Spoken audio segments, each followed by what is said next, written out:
बिस्मिल्लाहिर्रहमानिर्रहीम। ये छोटा सा बच्चा पूछता है कि हम कब तक मारे जाएंगे?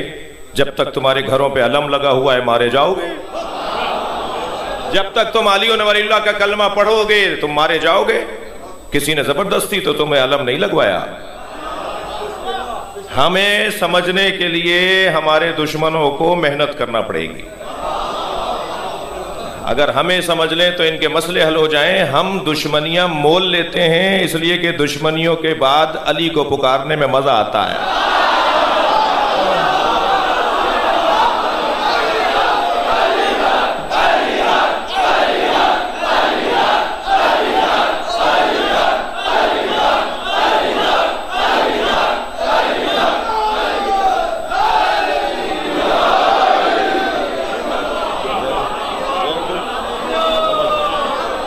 हम परेशानियां मोल लेने वाले लोग हैं। हमें जो मजा इस तकलीफ में आता है वो हमें किसी और तकलीफ में नहीं आता। ये बहुत बेवकूफ साबित हुए हैं हमारे पाकिस्तान में, खुद साख्ता खुद बाफ्ता हमारे दुश्मन। हमारा तो कोई, हम तो किसी को मानते ही नहीं है ना दुश्मन। हमारी दुश्मनी करने के लिए काबिलियत चाहिए जो इनमें नहीं है। हमसे लड़ने के लिए अहलियत चाहिए जो इनमें नहीं है। किरदार के बोने लोग, वो इस काबिल नहीं है कि वो हमारे सामने आके खड़े हों।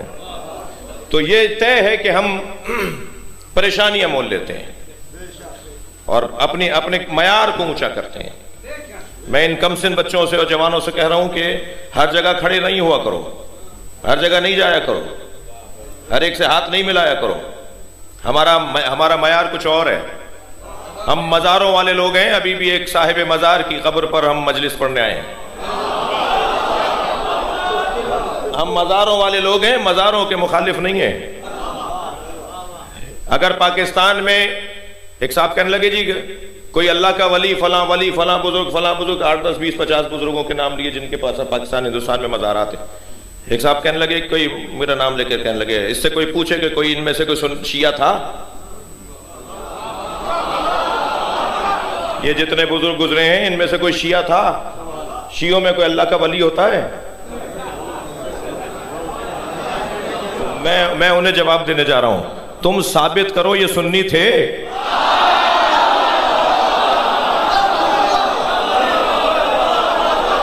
क्या बात हुई? अब मेरी मुश्किल हो गई है मौलाना, क्या करूं कि वो ये मुझसे जरा प्यार बढ़ गया है तो ये देवबंदी भी मुझे मुखातिब कर रहे हैं, बरेलवी भी कर रहे हैं और अपने भी मोहब्बतें कम नहीं कर रहे। तो ठीक है, बात करते हैं।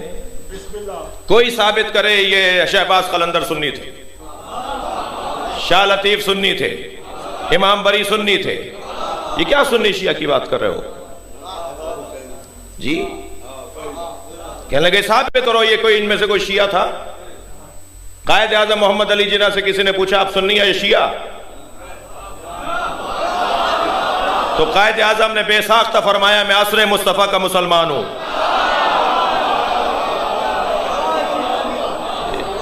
बहस ये नहीं है, बहस ये है कि ये जो तकसीम है ना, देखें ये जो तकसीम हुई है नबी की रहलत के बाद 2 तरह के मदरसे बन गए। मदरसा अहले बैत, मदरसा सहाबा। और बच्चों के लिए अर्ज कर रहा हूं, जवानों के लिए अर्ज कर रहा हूं कि कोई शिया नहीं हो सकता जो साहबा किराम का एहतराम ना करता हो। और मगर वो मुसलमान कैसा है जो गैर सहाबियों को सहाबी बोलता हो? ये कैसे मुमकिन है? तो हमारा मयार, जो जुमला मैं अर्ज करना चाह रहा था, हमारा मयार इतना ऊंचा है, हम इन मज़ारों पर ज्यादातर नजर नहीं आते इस माना में कि हमारे इख्तियारात वहां नहीं है।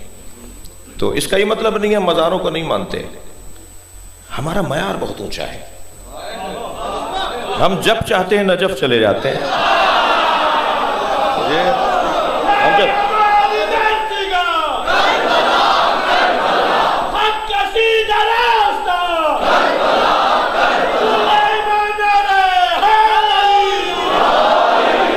हम जब चाहते हैं करबला चले जाते हैं। और अजीज़ान गिरामी, मकाम इन बुजुर्गों का बहुत बुलंद है, मगर ये हैं सब अली के मुरीद। लिहाजा दिल्ली शरीफ है, अजमेर शरीफ है, सेहवन शरीफ है, नजफ अशरफ है। नजफ से बड़ा कोई मकाम नहीं है। जहां औलिया इलाही अपने सर झुकाते हो उसे दरे अली कहा जाता है। इरशाद हो रहा है, खबरदार, दुनिया से जाना तो मुसलमान जाना, मुसलमान मरना बड़ा हुनर है।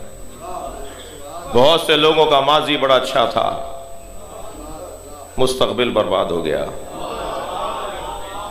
कल का अच्छा होना मयार नहीं है, आज का अच्छा होना मयार है। कल अल जाने अल्लाह और अल्लाह का बंदा।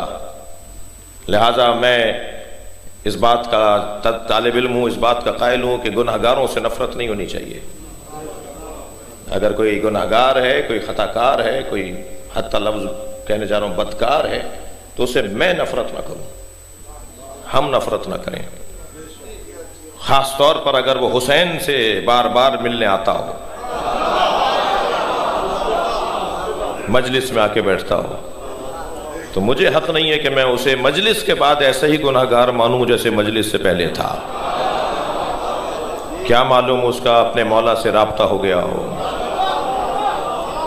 दो सगे भाइयों की लड़ाई में जब तीसरा गैर मुताल्लिक दखलत देता है तो बाज लोग कहते हैं ये सगे भाई हैं, कल मिल लेंगे, तुम बुरे बनोगे। ये गुनाहगार कल अल्लाह से मामला सीधे कर लेगा, मैं कहां खड़ा हूंगा। मुझे वाज जरूर करना चाहिए, नसीहत जरूर करना चाहिए, लेकिन मुझे उससे नफरत, उससे दुश्मनी, उसे धुतकारना नहीं है। और खास तौर पर इस दरवाजे पर तो हमें वैसे ही मोहतात रहना चाहिए।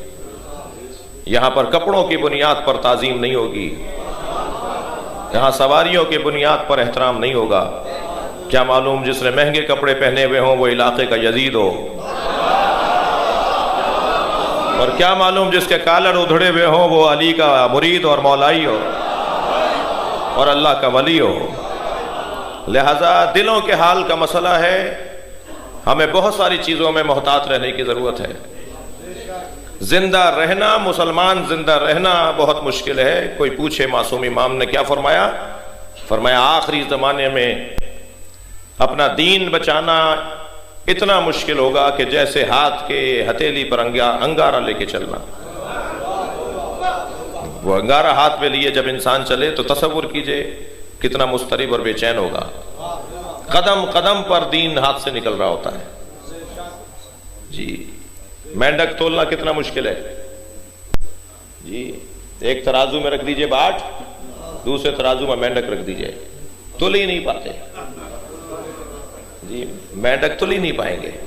आखिरी जमाने में दीन को बचाना इससे ज्यादा मुश्किल होगा।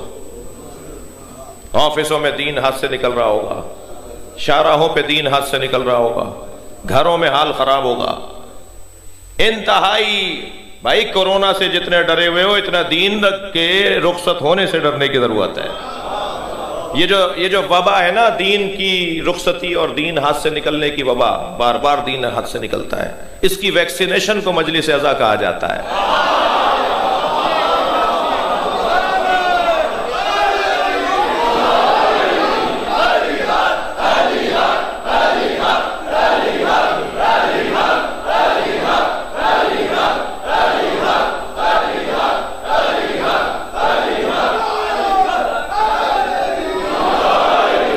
तवज्जो कर रहे हैं आप?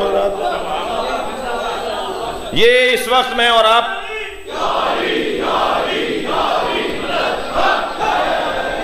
आप इस वक्त हुसैनी शिफा खाने में बैठे, एंटी बैक्टीरिया का वैक्सीन करवाने आए। ये जितनी देर आप मजलिस अज़ा में फर्श अज़ा पर बैठेंगे इतनी देर फरिश्तों के साथ बैठ रहे हैं।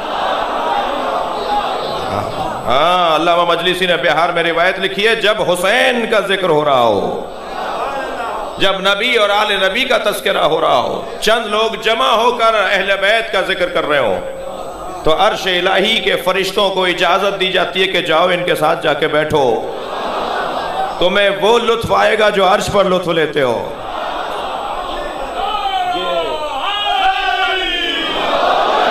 और फिर जब मजलिस खत्म हो जाती है और ये वापस जाते हैं तो रह जाने वाले फरिश्ते कहते हैं तुम्हारे अंदर से वो खुशबू आ रही है जो हमारे अंदर भी नहीं है। तो वो बताते हैं हम जमीन पर गए थे जहां नबी और आले नबी का जिक्र हो रहा था। तो वो कहते हैं हमें भी वहां ले जाओ, हम भी खुशबू लेकर आ जाएं। फरिश्ते कहते हैं इन्नहुम मुतफर्रिकून, वो चले गए, खत्म हो गई मजलिस। तो वो रह जाने वाले फरिश्ते कहते हैं उस फर्श से मस होकर आएंगे जहां तुम बैठ कर आए हो।